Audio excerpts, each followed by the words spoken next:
नमस्कार दोस्तों, स्वागत है आपका SM education and information channel पर। राजस्थान का इतिहास, इसमें भी मेवाड़ के इतिहास के बारे में हम चर्चा कर रहे हैं। हम्मीर के बाद के शासकों के बारे में मेवाड़ का जो इतिहास है उसमें आगे के जो शासक आते हैं उनमें महत्वपूर्ण स्थान है महाराणा लाखा व महाराणा मोकल का। राजस्थान, जिसे राजस्थान भी कहा जाता था, उसके बाद में राजपूताना और मेवाड़ के जो महाराणा हैं सिसोदिया, महाराणा गुहिल वंश, ये मेवाड़ में प्रसिद्ध हैं। महाराणा लाखा का जो शासनकाल है वह 1382 से 1421 ईस्वी तक रहा। वो महाराणा मोकल, इसकी मृत्यु के बाद इसका शासनकाल रहा 1421। अब आपको ये वीडियो ध्यान से देखना है, क्योंकि इस वीडियो के बाद में आपसे निम्न प्रश्न पूछे जा सकते हैं या निम्न प्रश्न आपके कंप्लीट हो जाएंगे। कौन कौन से महत्वपूर्ण प्रश्न हैं उसके बारे में मैं भी आपको बताने वाला हूं। तो चलिए दोस्तों, इस वीडियो को ध्यान से देखिए और जो आने वाले प्रश्न हैं उनके उत्तर इस वीडियो में आपको प्राप्त होंगे। तो इसको ध्यान से देखना है, वह कौन कौन से प्रश्न हैं जिनका उत्तर आपको मिलने वाला है। अब देखिए, इस वीडियो को देखकर आप निम्न प्रश्नों के उत्तर खोज सकेंगे आराम से। ये जो टॉपिक हैं ये आपके बिल्कुल क्लियर हो जाएगा। हम्मीर के बाद मेवाड़ का शासक कौन बना, इसकी जानकारी आपको मिलेगी। यानी महाराणा हम्मीर, इससे पहले हरि सिंह वगैरह थे। हम्मीर के बाद मेवाड़ का शासक कौन बना, ये जानकारी आपको इस वीडियो में मिलेगी।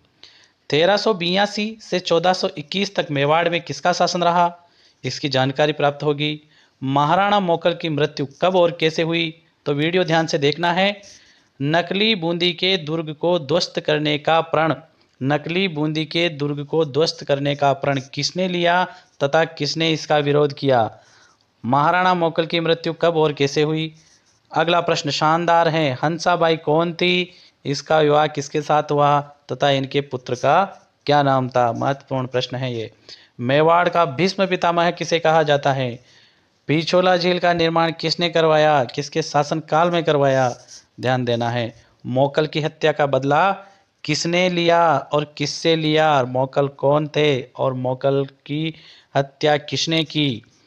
विषम घाटी पंचानन किसे कहा जाता है, पिछले वीडियो में ये आ चुका है, इसलिए आप इससे पहले का वीडियो भी ज़रूर देखें, क्योंकि इस प्रश्न का उत्तर उस वीडियो में है। जब आप इस प्रकार से देखोगे तो आपको साथ के साथ रिवीजन भी होगा और ये जो जानकारी है ये भी आपके दिमाग में पुख्ता हो जाएगी, आप कभी भी इसको नहीं भूलोगे। तो इन प्रश्नों के उत्तर आपको इस वीडियो में प्राप्त करने हैं, यानी ये जो कंटेंट है ये आपको क्लियर करना है।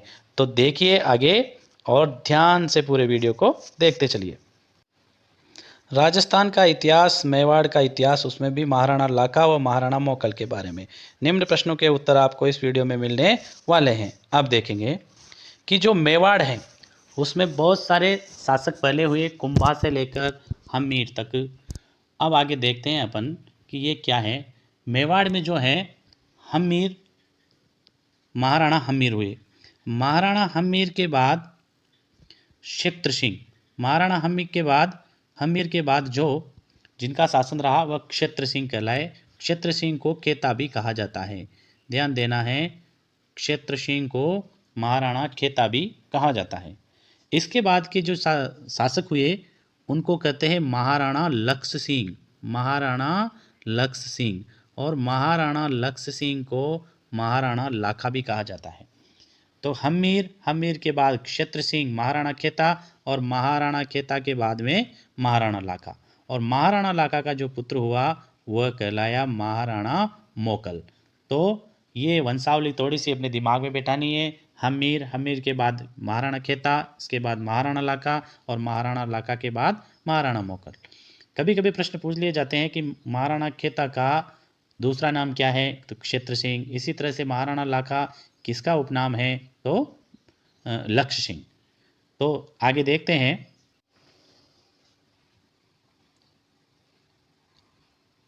अब देखिए महाराणा लाखा। महाराणा लाखा का शासन रहा 1382 से 1421 तक। उसके बाद में महाराणा मोकल आए। महाराणा मोकल का शासन रहा 1421 से 1433 तक। अब इनके बारे में थोड़ा सा अपन विस्तृत से जानते हैं। महाराणा जो लाका है वो पिछली स्लाइड में अपन ने देखा, महाराणा जो लाका है वह क्षेत्र सिंह के पुत्र थे। तो क्षेत्र सिंह के पुत्र महाराणा लाखा। अब महाराणा लाखा का क्या था कि महाराणा लाखा का 2 विवाह हुए थे। राजाओं के पहले 1, 2, 3, 2, 5 तक अधिक 1 से ज़्यादा विवाह हो जाते थे। तो महाराणा लाखा का जो दूसरा विवाह हुआ वह हंसाबाई से हुआ। अब आपको ध्यान देना है, महाराणा जो लाखा है वो मेवाड़ के थे और हंसाबाई मारवाड़ यानी मंडोर के राव रणमल राठौड़ की बहन थी। ध्यान देना है। तो जो इनका विवाह हुआ वह हंसाबाई से हुआ। किनका? महाराणा लाखा का। ये दूसरी पत्नी थी। तो जब इनका विवाह हुआ तो ये जो महाराणा लाखा थे उनकी वृद्धावस्था प्रारंभ हो गई थी, यानी ये वृद्ध थे, उम्र में बहुत ज़्यादा थे। यानी कि हंसाबाई की उम्र 22-23 से 25 के बीच लगभग, और महाराणा लाखा जो थे वो 50-55 के लगभग इनकी उम्र थी। तो इसमें छोटी सी एक कहानी है। ऐसा कहा जाता है कि मारवाड़ के जो शासक थे उनका जो पुत्र था राव रणमल, और रणमल के पिता ने पहले नारियल भिजवाया करते थे। तो ये मेवाड़ में नारियल भिजवाया गया। तो मेवाड़ में जो नारियल भिजवाया गया था वो महाराणा लाखा का जो पुत्र था राव चूड़ा, जिसे कहते हैं राव चूड़ा। राव चूड़ा क्या? राणा चूड़ा। तो राणा चूड़ा के लिए भेजा गया होगा, क्योंकि उस समय वह जवान थे, महाराणा लाखा तो वृद्ध थे। तो उस सभा में जब वह आदमी वह नारियल लेकर आया तो उसने कहा कि मैं विवाह के लिए नारियल लेके आया हूँ। तो महाराणा लाखा ने मजाक में कह दिया कि बुड्ढों के लिए कौन नारियल भेजता है। तो वह जो दूत था वो वापस मारवाड़ गया, और मारवाड़ जाने के बाद उस दूत ने इस राव रणमल से ऐसी की ऐसी बात बिल्कुल सुना दी। राव रणमल से कह दिया कि महाराज, महाराणा लाखा ने ये कहा है कि बुड्ढों के लिए कौन नारियल यानी कि रिश्ता भेजता है। तो ये राव रणमल था, ये कूटनीतिज्ञ था। इसने वापस उसी दूत को भेजा और कहा कि राव रणमल ने कहा है कि बुड्ढों के लिए नारियल मैं भेजता हूँ, ये मेरी बहन का विवाह आपसे कर दिया जाएगा, लेकिन इसकी एक शर्त है। तो इन्होंने क्या शर्त रखी इन राव रणमल ने कि मेरी बहन हंसाबाई का विवाह मैं आपसे कर दूंगा, लेकिन इस हंसाबाई का होने वाला पुत्र ही राज सिंहासन पर बैठे या उसे ही राजा बनाया जाए। अब मैंने आपको पहले बता दिया कि ये इसका दूसरा विवाह था महाराणा लाखा का। तो जो पहली पत्नी थी उससे इनको एक पुत्र था जिसका नाम चूड़ा था। तो चूड़ा उस समय जवान था। तो इस राव रणमल ने कहा कि चूड़ा को राजा न बनाकर किसको राजा बनाया जाए? हंसाबाई का जो पुत्र हो उसे राजा बनाया जाए। अब देखो ये घटना महाभारत में दुष्यंत, शांतनु और कि जैसे ये जब भीष्म जो देवव्रत हैं, देवव्रत ने फिर प्रतिज्ञा की थी कि भाई मैं अपने पिता से इसका सत्यवती का विवाह करवा दो, और मैं आजीवन विवाह नहीं करूंगा तो मेरे कोई पुत्र नहीं होगा, और पुत्र नहीं होगा तो राजा भी नहीं बनेगा। इसी प्रकार की घटना देखो यहाँ होती है, इसलिए उन देवव्रत को भीष्म कहा जाता है। अब यहाँ देखिए आप कि ये रणमल ने कहा कि हंसाबाई का जो पुत्र हो उसे ही राजा बनाया जाए। तो अब धर्म संकट पैदा हो गया। लेकिन जो महाराणा लाखा का जो पुत्र था चूड़ा, महाराणा लाखा का जो पुत्र था चूड़ा, उसने प्रतिज्ञा की या उसने वचन दिया कि आप मेरे पिता से हंसाबाई का विवाह कर दीजिए, मैं इनके होने वाले पुत्र को ही राजा महाराजा बनाऊंगा, मैं राजगद्दी पर अपना अधिकार नहीं जताऊंगा। तो इसीलिए ये जो महाराणा राणा चूड़ा है, इस राणा चूड़ा को राजस्थान का या मेवाड़ का भीष्म कहा जाता है। मेवाड़ का भीष्म कहा जाता है इस राणा चूड़ा को। क्यों? क्योंकि इन्होंने अपने पिता की इच्छा के लिए या अपने पिता की जो पत्नी हंसा थी उसके पुत्र के लिए अपना राज्य त्याग दिया, राज सिंहासन त्याग दिया और उसके पुत्र को राजा बनवाया। तो इस प्रकार से जिस प्रकार से महाभारत में देवव्रत ने अपने पिता की इच्छा के लिए राज्य का त्याग किया, उसी प्रकार से मेवाड़ में अपने पिता की इच्छा के लिए राज्य का त्याग करने वाला जो है वह राणा चूड़ा। अब राणा चूड़ा को इसीलिए मेवाड़ का भीष्म कहा जाता है। तो आ गई बात समझ में। इनका विवाह हंसाबाई से हुआ था। हंसाबाई मारवाड़ के शासक, वो भी राव चूड़ा था, उसी का नाम राव रणमल के पिता का नाम भी चूड़ा ही था, ये चूड़ा अलग है। रणमल राठौड़ की बहन हंसाबाई से हुआ और ये विवाह हुआ था वृद्धावस्था में। अब इसके बड़े पुत्र, किसके बड़े पुत्र? राव लाखा के बड़े पुत्र राव चूड़ा मेवाड़ का राज्य हंसाबाई के पुत्र मोकल को दे दिया। ये समझ में आ गया आप? अब क्या हुआ, अब आगे देखिए। अब लाखा की मृत्यु हो गई 1421 ईस्वी में। जब तक महाराणा लाखा जीवित थे तो राज सिंहासन पर यही थे। राव चूड़ा ने वचन दे दिया था कि मैं राज सिंहासन पर नहीं बैठूंगा। तो जैसे ही मृत्यु हुई 1421 में राणा लाखा की, तो जबकि बनना चाहिए था राव चूड़ा को, लेकिन इन्होंने जो हंसाबाई का जो पुत्र हुआ मोकल, उसको राज सिंहासन पर बिठाया, यानी उसको राज्य दे दिया। इसी कारण मेवाड़ का भीष्म कहा जाता है। अब आगे देखते हैं। अब राणा लाखा के समय में आप देखिए, ये तो एक महत्वपूर्ण घटना थी। दूसरी, अब देखो, इनकी आय में अचानक बहुत ज़्यादा वृद्धि हुई थी, आमदनी ज़्यादा होने लगी थी। कारण ये था कि महाराणा लाखा के समय में जो मगरा जावर उदयपुर में है, वहाँ पर चांदी की खान निकली, और उस चांदी की खान में चांदी व शीशा निकलने लगा, और चांदी शीशा जब निकलने लगा तो उनका निर्यात किया जाने लगा। इसी प्रकार से इनकी आमदनी बढ़ने लगी और ये राज्य समृद्ध होने लगा। इस समय की एक और महत्वपूर्ण घटना है पिछोला झील का निर्माण, जो उदयपुर में है। पिछोला झील आप जाओ तो देख के आना, इसके किनारे महल पर बना हुआ है। इस पिछोला झील का निर्माण किसी राजा महाराजा ने नहीं करवाया था, महत्वपूर्ण बात है। ये हुआ तो महाराणा लाखा के समय था, लेकिन एक बंजारे के द्वारा इस पिछोला झील का निर्माण कराया गया था। अब तो यहाँ तक ये बात आपको याद रखनी है। दूसरी एक और बात है महत्वपूर्ण, जो मैंने इसमें नहीं लिखी है, पीपीटी में नहीं लिखी है। ये पीपीटी बच्चों मेरे द्वारा बनाई गई हैं, थोड़ा सा आपको समझाने का प्रयास किया गया है। महाराणा लाखा की जो पहली पत्नी थी वो हाडी रानी थी, और वो हाडोती यानी बूंदी, हाडोती एरिया में बूंदी की थी।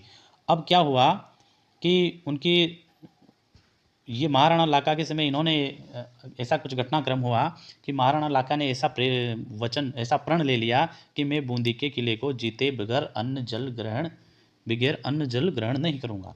तो इस प्रकार की घटना, अब जो राजपूत लोग जो प्रण कर लेते थे, उनको पूर्ण करने के लिए अपने प्राण भी दे देते थे। रामायण में आया है कि प्राण जाए रघुकुल रीत सदा चली आई, प्राण जाए पर वचन न जाए। तो इन्होंने तो प्रण ले लिया कि बूंदी के किले को जब तक पता नहीं कर लूँ, जब तक अन्न जल ग्रहण नहीं करूँगा। तो वहाँ के सामंत थे, बहुत परेशान हो गए। उन्होंने वहाँ के सामंत थे, वहाँ सामंत और उनके राज दरबारी परेशान हो गए कि ये कैसा प्रण कर लिया।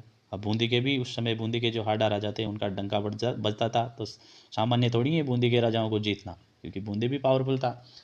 तो उन्होंने मीटिंग की और इस प्रकार से कोई योजना बनाई गई कि बूंदी का नकली किला बनाया जाए। और इन्होंने तो प्रण बूंदी के किले को जीतने का किया है, ये थोड़ी किया है कि असली को जीतना है या नकली को जीतना है, उसको ध्वस्त करने का किया है। तो नकली बूंदी का किला तैयार किया गया और महाराणा को बुलाया गया कि महाराणा आप अपना प्रण इसको ध्वस्त करके पूरा कर लीजिए। जैसे तीर चलाने लगे, वहाँ से एक युवक निकल के आया और वह सामने खड़ा हो गया कि मेरे जीते जी बूंदी के किले को ध्वस्त नहीं किया जा सकता। उस युवक का नाम था कुंभाहाडा। तो महाराज ने कहा कि आपने वहाँ के सामंतों ने कहा, आपने महाराज का नमक खाया है, आप किस प्रकार से ये कर सकते हो।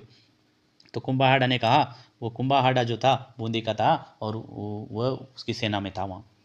तो उसने कहा कि ये मेरे स्वाभिमान से, मेरे आत्मसम्मान से, मेरे मातृभूमि से जुड़ा हुआ मुद्दा है। चाहे बूंदी का किला नकली है, लेकिन मैं नकली किले के लिए भी अपने प्राण न्यौछावर कर सकता हूँ, क्योंकि ये मेरे स्वाभिमान से जुड़ी हुई बात है।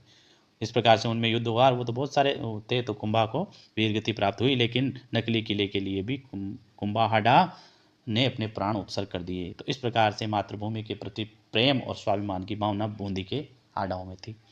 तो ये भी एक महत्वपूर्ण है कि नकली किले के लिए कौन लड़ मरे, तो वो बूंदी के किले के लिए महाराणा लाखा ने प्रण लिया था, ये आपको ध्यान रखना है। आगे बात करते हैं हम कि ये जो महाराणा लाखा है, उसका जो पुत्र हुआ हंसाबाई का महाराणा मोकल। अब महाराणा मोकल जो था, उसका प्रशासन भी जैसे चल रहा था, उसके बाद में क्या हुआ कि इसकी हत्या की गई। इसकी हत्या किसने की कि जो महाराणा खेता यानी महाराणा क्षेत्र सिंह, ये यानी कि मोकल के पिताजी लाखा और लाखा के पिता महाराणा क्षेत्र यानी कि इसके दादा का जो पासवान था, पासवान सेवा करने वाला, इसके पुत्र, क्योंकि देखो पीढ़ी उसी हिसाब से चलेगी, इसका पासवान इसके समकक्ष होगा और उसका जो पुत्र दादा का पासवान और पासवान के पुत्र, और उन पासवान के पुत्रों का नाम था चाचा और मेरा। नाम चाचा, अंकल नहीं है, नाम ही था चाचा और मेरा। इन दोनों ने मिलकर हत्या कर दी। किसकी हत्या कर दी? महाराणा मोकल की। अब मोकल खत्म हो गया। अब देखिए आप 1433 में, अब 1433 में हत्या हो गई और मोकल का स्वर्गवास हो गया।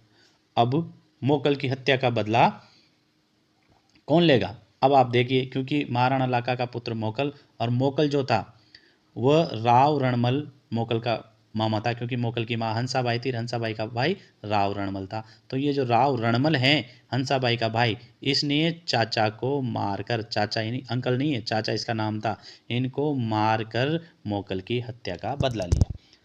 अब आप लोगों को ये वीडियो अच्छी तरह से समझ में आ गया होगा। नहीं आया हो तो कमेंट्स कीजिए, आ गया हो तो भी कमेंट्स कीजिए, और हमारे चैनल से जुड़े रहिए।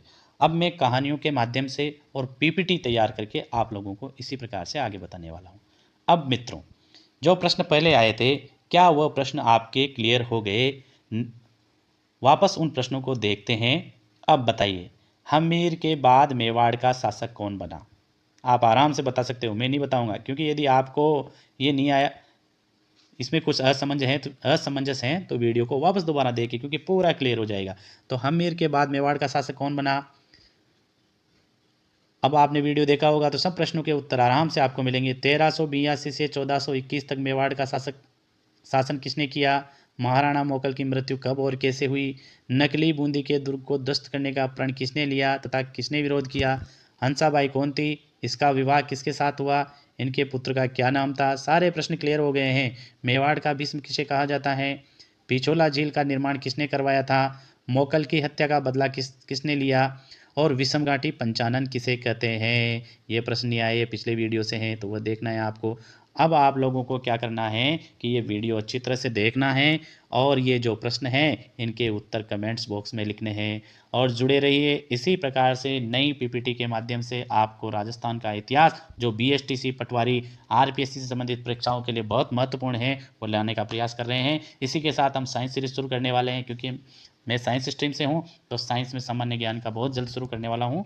आप अभी इनको देखते रहिए। किसी भी प्रकार की कोई समस्या है कमेंट्स बॉक्स में लिखिए, और हमारे साथ जुड़े रहिए। धन्यवाद, बाय बाय।